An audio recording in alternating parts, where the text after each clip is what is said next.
नमस्कार विद्यार्थी मित्रांनो, स्वागत आहे तुमचं आजच्या नवीन व्हिडिओमध्ये। तर आज आपण 19 डिसेंबर 2025 च्या खूप महत्त्वाच्या चालू घडामोडी पाहत आहोत। तर विद्यार्थ्यांनो, या व्हिडिओमध्ये आपण एकूण 10 प्रश्न घेतलेले आहेत आणि त्या 10 प्रश्नांचे स्पष्टीकरण देखील आपण या व्हिडिओमध्ये पाहणार आहोत। तर खूप महत्त्वाचे प्रश्न आहेत, सर्वांनी शेवटपर्यंत हा व्हिडिओ पहा। तर विद्यार्थी मित्रांनो, हा व्हिडिओ सुरू करण्याच्या अगोदर आपण कालच्या चालू घडामोडी पाहून घेऊयात वन लाइनर स्वरूपामध्ये। तर कालचा आपला पहिला प्रश्न, तर महाराष्ट्र फाउंडेशनच्या वतीने देण्यात येणारा डॉक्टर नरेंद्र दाभोळकर स्मृती पुरस्कार कोणाला जाहीर झाला आहे? तर मनीष राय चौधरी यांना जाहीर झाला आहे। कोणाला? तर मनीष राय चौधरी यांना। ठीक आहे, सर्वांनी लक्ष ठेवा।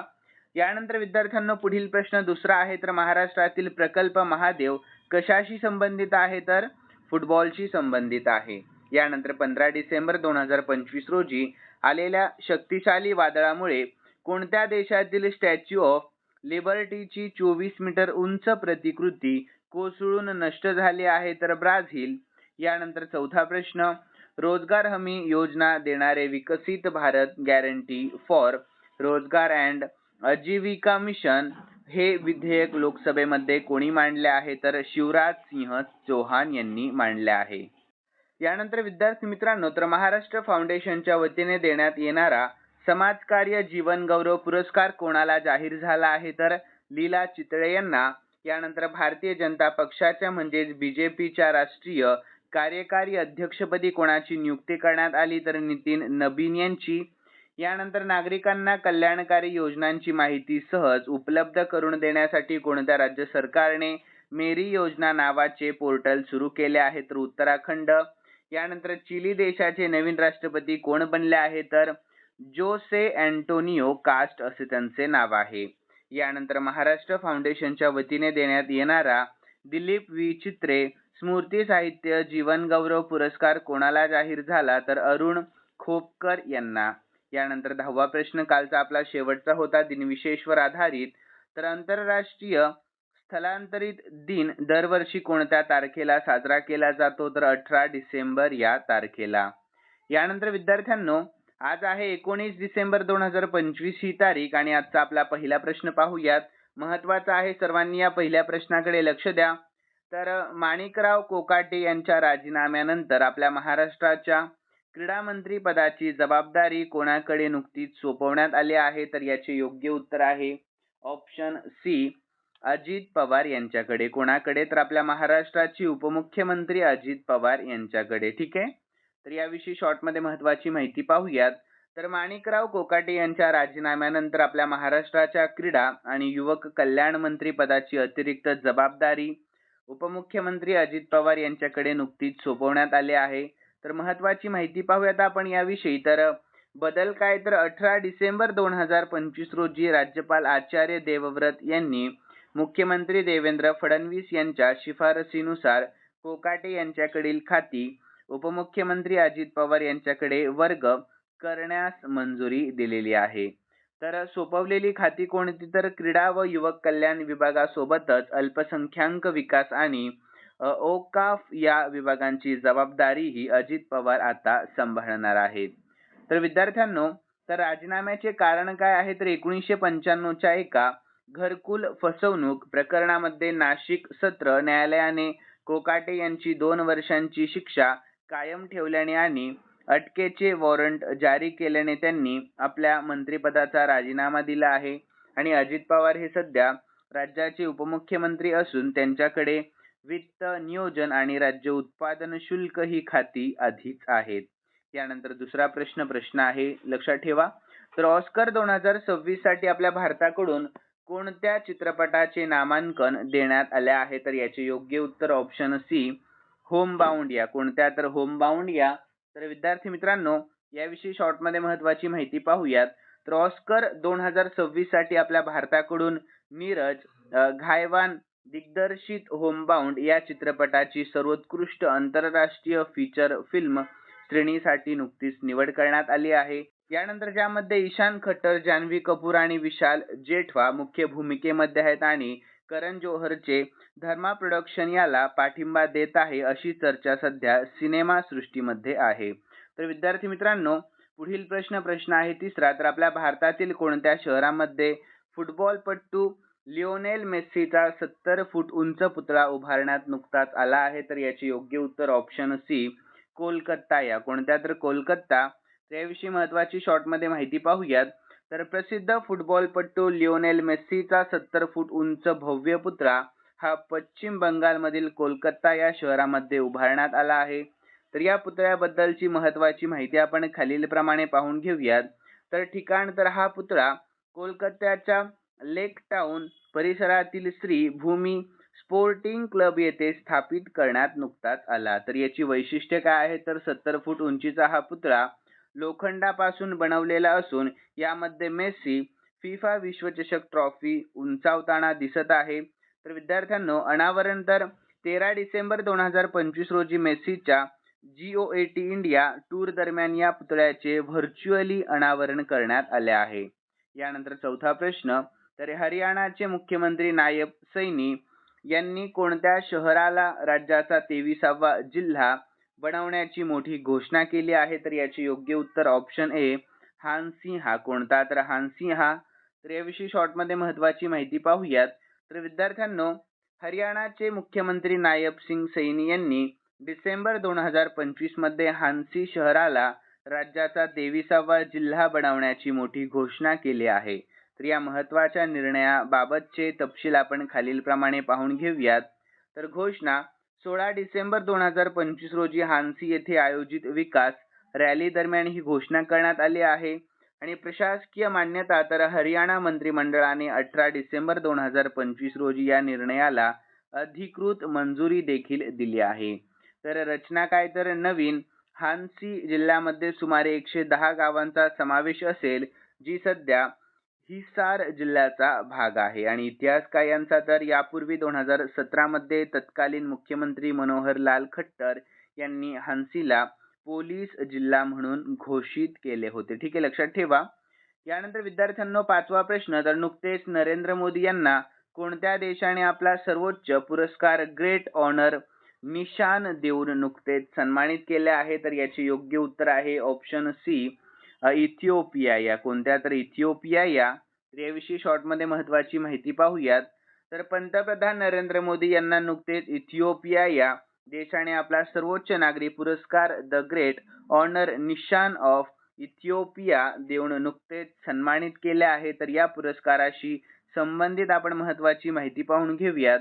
तर तारीख काय तर 16 डिसेंबर 2025 रोजी अदिस अबाबा येथे हा सन्मान प्रदान करण्यात आला. आणि महत्त्व तर हा पुरस्कार मिळवणारे पंतप्रधान मोदी हे पहिले जागतिक राष्ट्रप्रमुख ठरले आहेत. तर सन्मान कोणाकडून तर इथिओपियाचे पंतप्रधान अबी अहमद अली यांच्या हस्ते हा पुरस्कार देण्यात आला आहे. कारण काय आहे तर भारत आणि इथिओपिया यांच्यातील संबंध दृढ करण्यासाठी आणि जागतिक नेतृत्वासाठी त्यांनी दिलेल्या योगदानाबद्दल हा गौरव करण्यात आलेला आहे. यानंतर विद्यार्थ्यांनो सहावा प्रश्न तर 600 अब्ज डॉलर्स संपत्तीचा टप्पा ओलांडणारे जगातील पहिले व्यक्ती कोण बनले आहेत. तर याचे योग्य उत्तर ऑप्शन डी एलॉन मस्क बनले आहेत. कोण तर एलॉन मस्क. तर विद्यार्थ्यांनो डिसेंबर 2025 मध्ये एलॉन मस्क हे 600 अब्ज डॉलर संपत्तीचा टप्पा ओलांडणारे जगातील पहिले व्यक्ती बनले आहेत. तर या ऐतिहासिक कामगिरीची प्रमुख माहिती आपण खालीलप्रमाणे पाहून घेऊयात. तर संपत्तीचा आकडा तर फॉर्ब्स आणि ब्लूमबर्गच्या अंदाजानुसार मस्क यांची संपत्ती 677 अब्ज डॉलर्स पर्यंत पोहोचली आहे. तर या वाढीचे मुख्य कारण आहे तर त्यांच्या खासगी अंतराळ कंपनी स्पेस एक्सच्या व्हॅल्युएशन मध्ये मोठी वाढ झाल्यामुळे ही झेप शक्य झाली आहे. तर स्पेस एक्सचे मूल्य सुमारे 800 अब्ज डॉलर्स वर पोहोचलेले असून त्यामध्ये मस्क यांचा 42% हिस्सा आहे. यानंतर विद्यार्थ्यांनो इतर कंपन्या तर त्यांच्या संपत्तीमधील वाढीसाठी टेस्ला आणि XAI या कंपन्यांमधील त्यांच्या समभागांचाही खूप महत्त्वाचा वाटा आहे.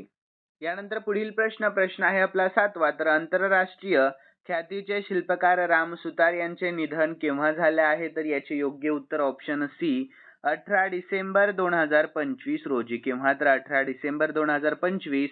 तर विद्यार्थी मित्रांनो याविषयी शॉर्टमध्ये महत्त्वाची माहिती पाहूयात. तर आंतरराष्ट्रीय ख्यातीचे ज्येष्ठ शिल्पकार राम सुतार यांचे निधन 18 डिसेंबर 2025 रोजी झाले. तर त्यांच्या निधनाबाबतची महत्त्वाची माहिती आपण खालीलप्रमाणे पाहूयात. तर वेळ आणि ठिकाण, तर 18 डिसेंबर 2025 रोजी मध्यरात्री सुमारे 1:30 वाजता उत्तर प्रदेशातील नोएडा येथील त्यांच्या राहत्या निवासस्थानी त्यांचे निधन झाले आहे.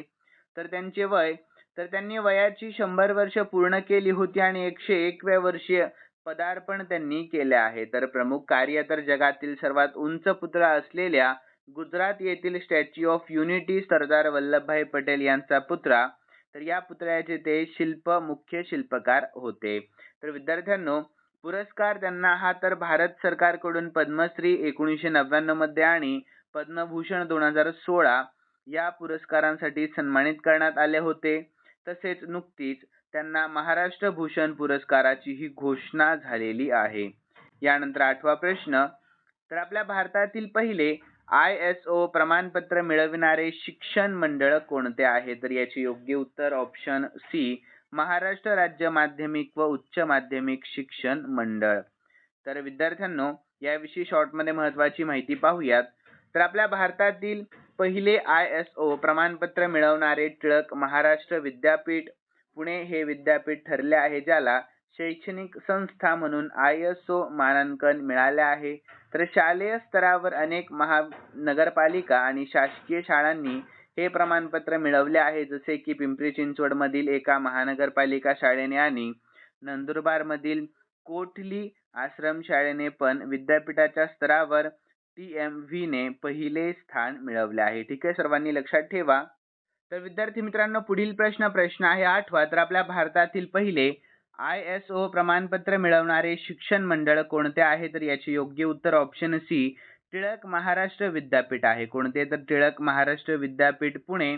तर यानंतर आपण याविषयी महत्त्वाची माहिती पाहून घेऊया. तर विद्यार्थी मित्रांनो, आपल्या भारतातील पहिले ISO प्रमाणपत्र मिळवणारे टिळक महाराष्ट्र विद्यापीठ पुणे हे विद्यापीठ ठरले आहे, ज्याला शैक्षणिक संस्था म्हणून ISO मानांकन मिळाले आहे. तर शालेय स्तरावर अनेक महानगरपालिका आणि शासकीय शाळांनी हे प्रमाणपत्र मिळवले आहे, जसे की पिंपरी चिंचवड मधील एका महानगरपालिका शाळेने आणि नंदुरबार मधील कोठली आश्रम शाळेने पण विद्यापीठाच्या स्तरावर TMV ने पहिले स्थान मिळवले आहे. यानंतर पुढील प्रश्न आहे आपला 9वा. तर विद्यार्थी मित्रांनो, हा प्रश्न आपला दिनविशेषवर आधारित आहे, तर सर्वांनी प्रश्नाकडे लक्ष द्या. तर दरवर्षी गोवा मुक्ती दिवस केव्हा साजरा केला जातो? तर याचे योग्य उत्तर आहे ऑप्शन सी, 19 डिसेंबर या दिवशी साजरा केला जातो. तर याविषयी शॉर्टमध्ये महत्त्वाची माहिती पाहूयात. तर गोवा मुक्ती दिवस दरवर्षी 19 डिसेंबर रोजी साजरा केला जात असतो, कारण याच दिवशी 1961 मध्ये भारतीय सशस्त्र दलांनी पोर्तुगीजांच्या 450 वर्षांच्या राजवटीतून गोव्याला मुक्त केले होते आणि गोवा आपल्या भारताचा अविभाज्य भाग बनला. तर तारीख आहे 19 डिसेंबर, कारण ऑपरेशन विजयच्या माध्यमातून भारतीय सैन्याने गोव्याला पोर्तुगीजांपासून मुक्त केले आणि महत्त्व याचे, तर हा दिवस पोर्तुगीज राजवटींचा अंत आणि गोव्याच्या स्वातंत्र्याचा विजय म्हणून साजरा होत असतो. यानंतर पुढील प्रश्न देखील आपला दिनविशेषवर आधारित आहे. शेवटचा प्रश्न आहे हा. तर दरवर्षी अल्पसंख्याक हक्क दिवस केव्हा साजरा केला जात असतो? तर याचे योग्य उत्तर ऑप्शन सी, 18 डिसेंबर या दिवशी साजरा केला जात असतो.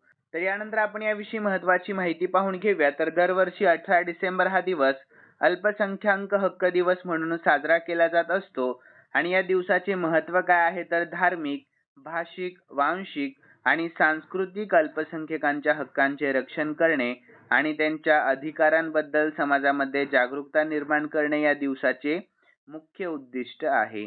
यानंतर विद्यार्थ्यांनो, इतिहास काय आहे या दिवसाचा? तर 18 डिसेंबर 1992 रोजी संयुक्त राष्ट्रांनी अल्पसंख्याकांच्या हक्कांच्या संरक्षणाबाबतचा जाहीरनामा स्वीकारला होता, ज्याच्या स्मरणार्थ हा दिवस साजरा केला जात होता. तर आपल्या भारताची स्थिती काय आहे? तर आपल्या भारतामध्ये अल्पसंख्याक हक्क दिवस प्रामुख्याने राष्ट्रीय अल्पसंख्याक आयोगामार्फत विविध कार्यक्रमांद्वारे साजरा केला जात असतो. यानंतर विद्यार्थी मित्रांनो, खालील प्रश्न मी स्पेशली तुमच्यासाठी ठेवलेला आहे आणि हा प्रश्न आपण कालच्या चालू घडामोडीमध्ये पाहिला होता. तर सर्व विद्यार्थ्यांनी या प्रश्नाचे उत्तर आपल्या कॉमेंटमध्ये कळवायचं आहे. तर प्रश्न पाहून घेऊयात. तर आपल्या महाराष्ट्रातील प्रकल्प महादेव कशाशी संबंधित आहे? तर सर्वांनी कॉमेंटमध्ये योग्य उत्तर कळवा आणि तुम्हाला जर खरंच आजचा आपला व्हिडिओ आवडलेला असेल तर सर्वांनी या व्हिडिओला लाईक करा, शेअर करा आणि सबस्क्राईब करायला अजिबात विसरू नका. तर चला भेटूयात नवीन व्हिडिओमध्ये. धन्यवाद.